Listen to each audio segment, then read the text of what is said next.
સુરત શહેર અડાજણ પોલીસ સ્ટેશનના ફરિયાદી તથા ઈજા પામનારને મોત નિપજાવવાના ઇરાદાથી પેટના ભાગે ચપ્પુ વડે ઈજા પહોંચાડેલ ગંભીર ગુનાના આરોપીને ગણતરીના કલાકોમાં જ શોધી પકડી પાડતી અડાજણ પોલીસ. સુરતના અડાજણ પોલીસ સ્ટેશનના પોલીસ ઇન્સ્પેક્ટર N.A. ચાવડા નાઓએ ગુના સંબંધિત જરૂરી માર્ગદર્શન આપેલ છે. અન્વયે સર્વેલન્સ સ્ટાફના માણસોને અલગ અલગ ટીમો બનાવી આરોપીઓને શોધી કાઢવા સૂચના કરેલ છે. દરમિયાન સર્વેલન્સ સ્ટાફના માણસો પોલીસ કોન્સ્ટેબલ શિવરાજભાઈ ચાપરાજભાઈ તથા પોલીસ કોન્સ્ટેબલ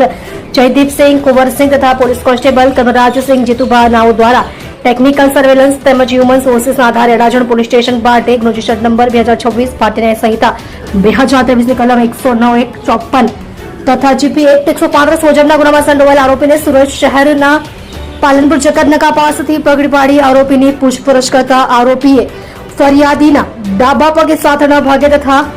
ઈજા પામનારને મોત નિપજાવવાના ઇરાદાથી પેટના ભાગે ચપ્પુ વડે ઈજા પહોંચાડી આરોપીએ ગુનો આચરેલ હોવાની કબૂલાત આપેલ હોય અડાજણ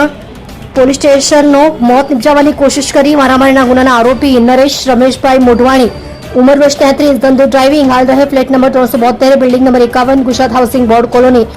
મશાલ સર્કલ પાસે પાલનપુર પાટિયા રાંદે રોડ સુરત મૂળ વતન રાજા વીર ઠાકુર